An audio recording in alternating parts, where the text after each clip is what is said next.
Assalamualaikum warahmatullahi wabarakatuh.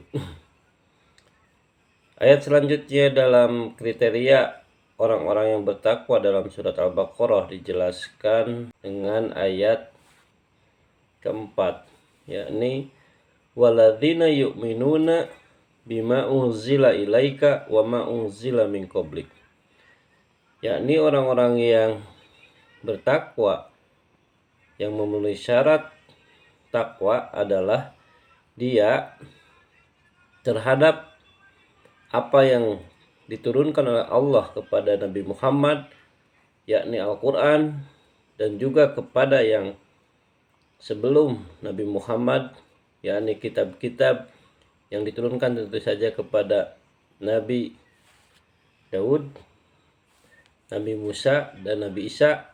Mereka meyakini atau beriman. Poin yang harus digarisbawahi dalam poin ini adalah yang pertama, waladina yu'minuna bima unzila. Berarti Allah mengarahkan kepada kita untuk bagaimana kita menggarisbawahi poin ini. Bima unzila, apa yang diturunkan. Berbicara tentang apa yang diturunkan berarti berbicara tentang sejarah ataupun perjalanan. Sedangkan apa yang diturunkan kepada Nabi Muhammad dan sebelum Nabi ini berbicara tentang bagaimana kita harus memahami bahwa kebenaran Allah ini turun dalam bentuk proses.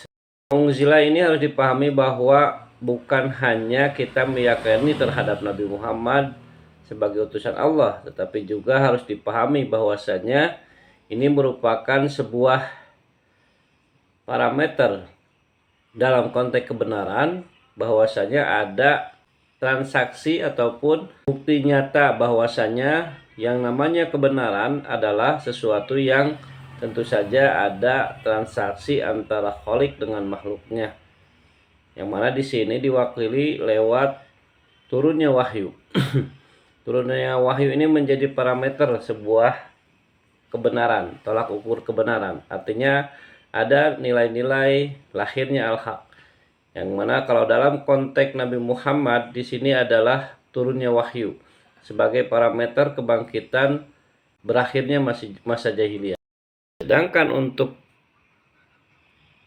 konteks secara keseluruhan yang dimaksud bima unzila adalah dikaitkan dengan ayat-ayat sebelumnya. Ini merupakan sebuah syarat yang tentu saja bukan hanya landasan dasar, bukan hanya syariah yang diwakil lewat disebut wa yuqimunas sholat wa mimma razaqnahum yunfikun, bukan hanya aspek sosial, tapi di sini juga ada aspek yang disebut kepemimpinan, yang mana bima unzila di sini Allah menurunkan kepada hamba-hambanya yang terpilih.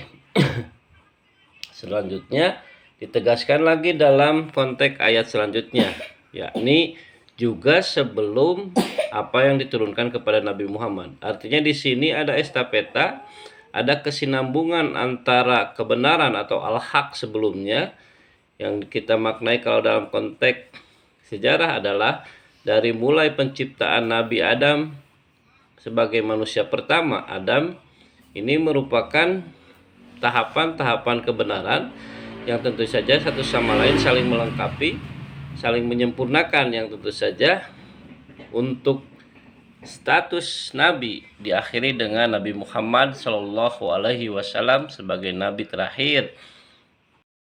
Yang mana ketika ini berbicara tentang estafeta atau sebuah pola yang harus kita pahami, bukan hanya sebatas cerita dongeng atau tokoh-tokoh ataupun orang-orang, tapi lebih kepada bahwa bima unzila ilaika wa ma unzila min qablik ini adalah sebuah kesatuan yang utuh, bahwa kebenaran yang satu dalam hal ini Nabi Muhammad sebagai utusan Allah, maka tentu saja harus dibenarkan juga utusan-utusan sebelumnya. Pun sama halnya dengan bagaimana dengan konteks kebenaran pasca Nabi Muhammad, di mana harus menilai dan mengukur manifestasi al-haq versi pasca Nabi Muhammad, yang tentu saja diawali dengan bagaimana kisah ataupun perjalanan para sahabat untuk mewujudkan nilai-nilai kebenaran yang tentu saja ala minhaj nubuwah. Artinya mengacu kepada perjalanan-perjalanan para nabi. Tentu saja ini juga menjadi tolak ukur bagaimana kita mewujudkan keimanan kepada perkara apa yang diturunkan oleh Allah kepada nabinya Nabi Muhammad dan juga sebelumnya. Ini harus bisa terukur dengan benar untuk konteks hari ini. Kesimpulannya bahwa waladina yu'minuna bima unzila ilaika wa ma unzila min qablik adalah merupakan syarat yang dicantumkan dalam surat Al-Baqarah ini sebagai syarat mutlak yang tentu saja di sini mengandung makna legalitas kebenaran. Salah satunya adalah ada nilai-nilai yang disebut rabaniyah. Ada nilai-nilai yang disebut hablum minallah dan hablum minanas ini terhubung. Salah satunya adalah redaksi bima unzila. Kami menurunkan apa yang kami turunkan kepada nabi kami. Dalam hal ini Nabi Muhammad sebagai hambanya, sebagai manusia, dan Allah sebagai komando tertingginya. Sehingga dapatlah kita simpulkan bahwasanya kriteria orang-orang yang bertakwa adalah yang pertama, dia beriman kepada perkara gaib. Ini dipahami sebagai modal dasar, landasan awal seseorang untuk mampu taat kepada Allah dan juga perintah dan larangannya adalah dia harus meyakini dengan utuh, dengan benar. Artinya dari mulai bagaimana dia mengenal Allah, ma'rifatullah dengan sempurna-sempurnanya. Yakni sederhananya adalah dia mampu mengenal dirinya, siapa dirinya, sedang di mana, mau kemana, harus bagaimana. Dan selanjutnya adalah bagaimana dia, syarat orang yang bertakwa adalah wa yuqimunas shalat, bahwa dipahami ini sebagai sebuah agenda hidup dalam seseorang yang dia meyakini adanya Allah. Artinya hidupnya bukan seperti makhluk yang lain. Artinya ada perbedaan visi misi hidupnya. Sebagaimana yang dicantumkan ayat yang lainnya, bahwa wa ma khalaqtul jinna wal insa illa liya'budun. Jadi artinya wa yuqimunas shalat ini sebuah simbol yang Allah nampakkan dalam perbedaan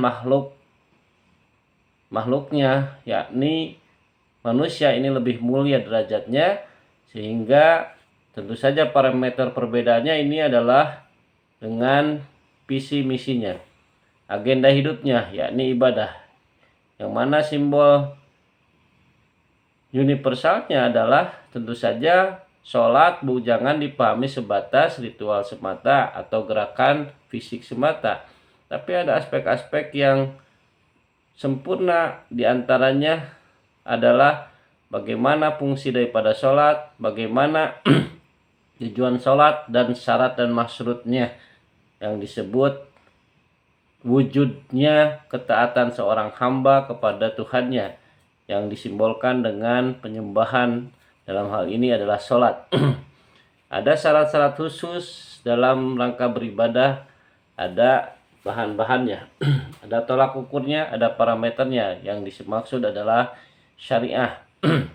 Dalam ibadah ada tata caranya, ada syariahnya, ada syarat-syarat sahnya, ada syarat-syarat mutlak.